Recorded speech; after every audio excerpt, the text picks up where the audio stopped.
IMGs, welcome to another IMG success story, which I know that you all love so much. My name is Amanda. For those of you who haven't joined us before, I'm the Director of Communications here at Match Resident. I'll probably be the one that you're talking to if you reach out, or one of the ambassadors, you know me.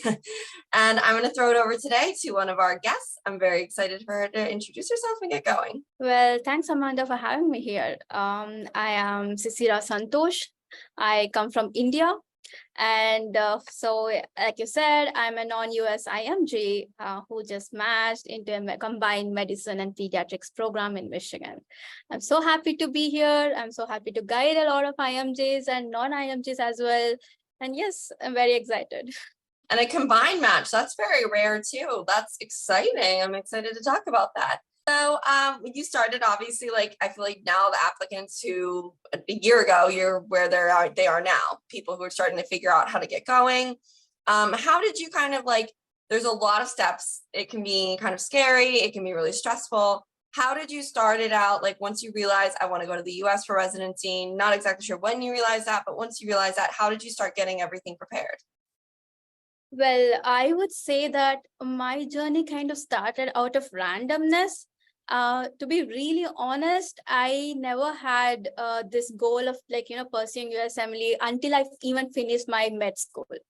So I finished my med school and then I took like 1 year gap. Like I was just doing a lot of volunteering, and then eventually it just was a random thought because I just wanted to go why don't you try USMLE? Like, why not just give it a try, And I had certain amount of family who's living there. So I was like, why not just let me try? And just before I finished my internship, one of my friends was actually going for an elective to New York. And I always wanted to go to New York. He said, why don't you just join me and just apply? So that's how I ended up having my first elective. It was basically in the aim of seeing New York, but then it gave me an exposure to healthcare system there. And that's when I knew it, like, okay, so maybe this is what I want. So that's how it started, pretty random. But what I would say is the moment I started going to the electives or observerships, started studying it, eventually I fell in love about how passionate I could be in this field. And I felt coming to the US and how broadened the system is and how much autonomy you can get. And basically such resource rich area I feel that it makes a good doctor to be a better doctor when you're there, because there are places where there are limited resources and you try to do better, then you cannot do it. So that sense of freedom is something I really wanted. So eventually it wasn't a smooth journey, I would say, but it has its a lot of ups and downs. Like step one went good, and then COVID-19 hit. And that itself was devastating wave in India, and exams postponing and a lot of people getting affected. So yes, it was a very hard journey, but it's worth every bit of it. Okay, so you fell into it, you fell in love with it. And then for choosing your specialty, how did you end up making that decision? Like, especially the combo? Yeah. So what thing is, I was initially into internal medicine because back in my home country, there is no combined specialty like internal medicine and pediatrics. Until I came to the US, I never knew that existed. So it was basically starting with internal medicine, doing rotations. And fortunately, I even got an opportunity to do a med-ped rotation as well. And I had a lot of friends who was doing pediatrics along in the same hospital. And I felt I'm generally very good with kids, like be it in my family or friends. And so and during my internship and med school, I was pretty good at it. But I was always struggling with, I kind of liked internal medicine, even though I like kids. So this kind of US gave me an opportunity to have an opportunity, just do both of it at once. Why not? So I eventually tried getting rotations in pediatrics alone as well as med-ped. So I ended up having one rotation combined internal medicine and pediatrics. So, and I felt it was a perfect place to work because you're going to see a patient, like today morning, you're going to see a patient with terminal diseases like carcinoma and something, and then you see a newborn who's laughing and just happy. So your just moods just change. It keeps you awake the whole day. And yes, I just like the vibe of it, and no age barrier. You're basically serving everyone. So that's how I ended up at med-ped. I love that. So I know some people sometimes get hung up on like if they took a gap year or like if they have any red flags or whatever. Were you nervous about that? Like, did you feel worried about like, I don't know, that you were a little later deciding to go to the US or anything like that? Did you have anxiety about that? Well, first thing I would say is I know it's very common right now to be very anxious about a lot of red flags, be it scores, be it gap, or anything. Like I myself was a 2020 graduate. And so it's pretty much 3 years, and there are people who are actually applying right after graduation. So what I in my head was that I scored good, I learned from my electives, and as long as you prove the perceptors, you prove the attendance there, that you can work as well as anyone else. Like, and being an old graduate, I wouldn't think is a very red flag in most of the universities, because I've seen people getting interviews, a good number of them being more than 5 years of graduate, and they still have amazing scores, or even I would say just average scores, but such good clinicians they could be. So I don't think the year you graduate should be a backdoor for you. Like I don't think if that is the reason, you don't have to worry or stop anywhere. When you prove yourself, learn so much in your electives as much as your peers, because especially when you're year old or maybe 3 years graduate, you also have 3 years of experience, right? Like you are maybe volunteering, or maybe you're like working somewhere. So you probably learn something in 3 years autonomously, like you are the person who was treating a patient. So you know how to decide, and that itself is a plus point, I would feel. So people who think year of graduation is thing, I think that shouldn't be a stopping point. And Yeah. in case it come up in interview, prepare an answer, tell them why you're a good candidate. Like, even if I graduated from 2020, how, if I, in one of my interviews, they asked me, I have people interviewing from 2020, 22 graduate who just, why should I choose you? So I did tell them, like, it gave me an opportunity. I graduated in 2020 and I worked in COVID, right? Like I literally volunteered myself working in COVID devastating waves. And that experience has taught me a lot, and not just medicine, but how much empathy, how to deal with stress, such dynamic hospital environments. So make it, don't make it a red flag, make it a plus point. Even while you're explaining, or even while believing yourself. So year of graduation is never a stop. There are certain universities which says that we need like less than 5 years of graduate. Trust me, you don't want to be there. Yeah. Right? Like you want to Yeah. be there, they accept you as your clinician, irrespective of your age, when you graduate. So yeah, believe in yourself and you will be there where you're most welcome. Okay, I love that. I'm glad we went into that because we get a lot of your graduation questions. It hangs up a lot of people, and I do agree with you. If they're really going to turn their backs on you, it's not a program you wanted to be at to begin with, and it doesn't mean you should stop your journey. Just keep going. You'll figure it out. Then you're doing all your applications. You're picking it out. So when you were picking it out, did you apply solely to combined programs, or did you apply to some peds, some IM? Like, what were you thinking? So I kind of like be an IMG. I believe that a lot of IMGs out there have a financial constraints about how many programs they have to apply. And also at the same time, you have a main red flag, I would say, is visa requiring.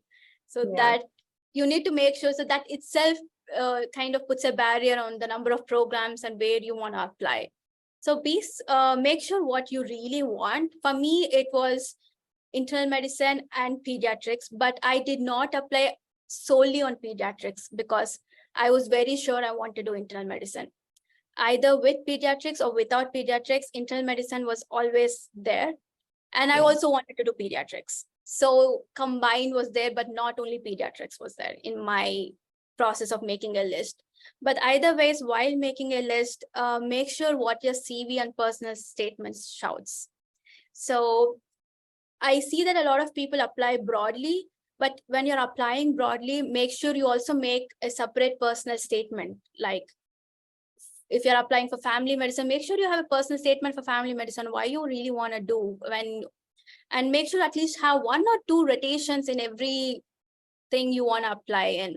Like suppose I had rotations in internal medicine, pediatrics, and combined.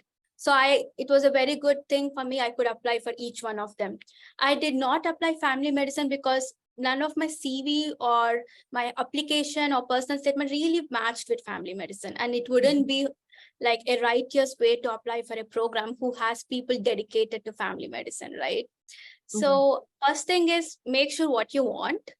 It's okay if you want 3 specialties. It's okay if you want to explore. There's nothing wrong in it. But it's okay even if you don't get a rotation in it. I know how hard it is to get a rotation in it.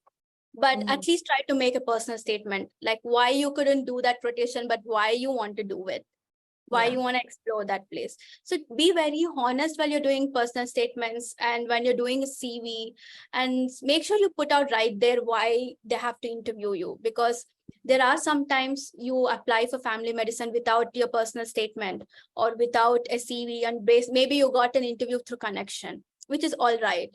But then at the interview, they're going to ask you, I don't see anything in your application. So make sure that doesn't happen. Make sure something in you wants it. So that way you can just choose how many programs you want to apply. I personally did 200 in total. Among them, 150 was internal medicine. And as you know, combined internal medicine pediatrics are very few. And they have very few positions and very few people even sponsor visa. So that way I had only very few programs, probably like 12 or 13 I kind of applied. I don't really remember, but it's very low. So, but I made sure I applied in places I really want to stay and where I did rotations. So that kind of increased my chances of getting it. Okay, great. I love that. So you did your applications, you're going into interview season. Did you prepare for interviews? Did you do an interview prep service? Did you like just write it out, maybe practice with friends or family? So this is a very subjective thing to answer, but I will just say what I did in my thing is that I totally got around like just 6 interviews, which I believe was a good number for me because I had a mediocre average scores. I'm not someone with 260s or 250s. So, and I've also seen this crazy season where there are 250s and 260s and ending up with like 2 interviews. So first thing is I was very thankful for things that was coming my way. And second thing is start preparing for interviews before you even receive the interview. Because sometimes you just have to schedule an interview in just a couple of days and you cannot just lose it. You cannot put it on a wait list, because putting it on a wait list, you're not guaranteed to get it. So as soon as you finish your application, make sure you start preparing it. You can prepare it by friends, like people you're rotating with if you're in the US or something. So even if they're doing it for a different subject, it's all right. You can practice, tell me about yourself, about your CV, about your personal statement. But the resources I have used was not much. I kind of got into groups, that normal random WhatsApp groups like interview prep on Facebook about interview prep. I used to post on WhatsApp. I used to post on Facebook. Anyone wants to prepare interview with me, I'm applying for this. So then people used to just talk up. And then sometimes it's also good to ask if you know any residents who are already there in any of the programs, that can you make some time over the weekend or something? Can you just do one session with me, like a mock? So they don't have to teach you anything, but they'll give you an opinion because they're already in their program. They know what they want in the residents. They know what they want in upcoming residents, right? So their point of view kind of really helps. So try practicing with friends who are in the same field, someone who have already matched. And it is also okay to just practice with someone who's not in a field when you don't find anyone, because that will actually show you what a person is like. How do you look to me? You seem to be a nice person. You seem to be like you really like this field. So yeah, it's okay, but make sure you prepare some certain amounts of common questions, like tell me about yourself, your CV, your personal statement, and also your red flags. That is very important, how confidently you answer it. There's no way that there are some places where they actually try to test if you will be like, can you be put down very easily or not? How confident are you about yourself? So practice that. So yeah, just find anyone around you, like practice it. Just take a point of view from so many people, different opinions. But at the end of the day, your answers have to be really authentic to you. Tell what you feel you need to tell, because there's no way you can fake an answer. So it's okay if you don't like someone's opinion, it's fine. And at the end of the day, what comes out of your heart. Be very confident when you're saying, be smiling, show them how excited you are. The first impressions do make a lot of, I've Yeah. seen a lot of people practicing, they're very anxious, and that's totally normal. So make sure you look very happy. If you're anxious, let them know, can I take a minute while I answer this question? It's okay to be yourself. It's okay to take breaks. If it's okay to drink water in between, you're human, so you don't have to be a robot. So just being yourself is something I would say for any IMG out there or anyone who's preparing for interviews. Great, I love that. Okay, so you went through your interviews, you went through your 6 interviews, you're creating your rank order list. Was it pretty obvious to you how you wanted to rank? Like, was that clear or yeah? I don't think anyone is actually clear until the day you submit the rank on the list. Yeah, I was clear about certain things where I wanted to stay. I was very clear that I wanted to stay in Michigan because I have totally around almost an year of work experience in Michigan, rotate electives and observerships. And so I like the place. I like the weather, and coming from India, so there are mixed range of weathers you really want to be in. So weather is also very important. It makes and see the safety. Do you like how people are in that city? What you're surrounded with? Do you want to live in suburbs or do you want to live in a city? What kind of person are you? Like, it's very important that you come back home and enjoy yourself. So you don't want to be in a place that you really don't like. So that way I was very sure about Michigan. So my rank on the list started with Michigan. And second thing I also did consider was the living expenses. So it was very important for me to save some money while I'm doing residency. And so how important and financially supported you are is very important, because I did get a couple of very good interviews from New York, but I'm not a person who wants to live in a very busy city, and I'm not a person who wants to pay so much taxes, and I want to live in a very small apartment where I'm paying like $2,000. So all these things, it depends on you, like if those matter to you and if you want to consider that. And most importantly, family. It is so much important to have family around. Trust me, like it can get worse when you're especially staying very long time away from your home country. So see if you can stay around family or meet them. They don't have to be in the same city.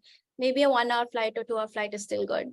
So yeah, these are the 3 things I considered. And yes, there are a lot more things people do consider.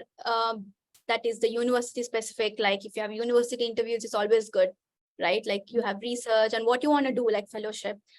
Or do you want to work in a community hospital where you're mostly just patient oriented, clinical oriented? Yeah, so these are very subjective, it depends on you. I was okay with community hospitals because I'm not really into research, and I don't plan on doing fellowships. So for me, it was a best choice, and I like the subject. And yeah, so it's very subjective again. And if you say that you kept on changing or not, I did not change it until the day I had to submit it. And the day I had to submit it, 1 hour before I changed it. Wait, let me put this, and then just let me put the instance. So I was really calm until the end date, and then 1 hour or 2 hours before the submission time, I just changed it. Were you So, happy with how you ended up changing it? Do you think it was for the best? yes, this is the program. I actually changed it. I actually put it somewhere below or something, and then I was like, no, maybe I really want to stay here, and I just put it above, and I matched there. So. So it was meant to be. It was meant It's to meant be. to be, right? I didn't change a single time until then. So you look back, you've had this long journey, all this stuff has come to fruition finally. You have your dreams coming true. You're going to be, you're not moving though. Are you moving? Because you said you're already in Michigan, or you were just had no, been. I'm back to India. I'm back in my home country. I'm with my family. So I'll be probably moving around June. Yeah. That's exciting. That's exciting. It's exciting, but also so stressful because the visa processing is very stressful. You just want everything on time, like just on time. Yeah, I'll cross my fingers for you. I don't know too much about the visa processing, but I know that it can be very just like little details can be frustrating and can take time because of that kind of thing, which is not fun, but I'm hoping it all works out for you. So I know you're excited moving forward. Is there anything you would want to add? Anything you want to tell anyone who's watching this or preparing for, maybe they're in med school now or they're preparing for application season, what would you say? Yeah, there are a lot of things I wish I knew before. So like I matched for the first cycle, and because of certain things I did, first thing is that make sure you get enough clinical experience in the subjects you're really applying to. Try to get at least 1 or 2, if not like, if so, try to make that. And second thing is, even if you have red flags, please be confident. And like at the end of the day, no one can stop you being a really good doctor. So be it biology or be it scores or attempts, because I know my friends who have attempts in both step 1 and step 2 match in top-notch universities. So it's not the end of the journey until you make it. So keep trying. And second thing is, if you have not given step 3, make sure you give it. Right now, it is one of the things, if not university hospitals, even most of the community hospitals are looking for. If you do not have a research, try to give step 3. Like try to do, because now it's very competitive, try to stand up. Just if you can give it, just give it. I mean, if not, that's all right. But if you're not doing anything and you are in the US, make use of it, because you have to give it only in the US. You don't want to come back home and again go back. So try to do something that's not, you think is missing in your CV, and try to prepare for interviews. And especially when you go to the US to do rotations, network, talk to people. Do not hesitate to ask. And when I say do not hesitate to ask, it's not just about a case or about a case presentation. Do not hesitate to ask for opportunities. Ask them, is there something I can shadow you? Are you doing a procedure? Can I come and see it? Are you working on any articles or any basic like case reports or research? Do you see any interesting case? Go to your attending and say, hey, I looked at this case. Do you think it's interesting enough to do a case report? Can you guide me if I do it? Be it a resident, be it an attending, be it the head of the department, do not hesitate to ask. You like they all went through the same journey, so they know what exactly it takes to be there. So just reach out to people, and that's one of the things that just works. So those are the 3 things I would say. And most importantly, be confident. And it's okay if it's low scores, it's okay if it's an attempt, it's okay if it's an old biology, because there is always someone who needs you there. So you are an asset no matter what. The fact that you put all this work in and you're passionate about it, you're an asset despite whatever your silly little red flag is. You're not your red flag. Yeah, you are more than scores. You're more than your graduation. You're a doctor, you're a physician. Ultimately, you want to connect with people and help them. And so that has to come within you. So be very confident. That's it. Well, I love that. Thank you so much for joining us today. If anybody has questions, you're always welcome to reach out to us. And I'm sure that you can reach out to Sisira as well. I'm sure she would love to answer your questions. So thank you, everyone. And thank you again for being such an amazing host. Have a great day. Thank you so much.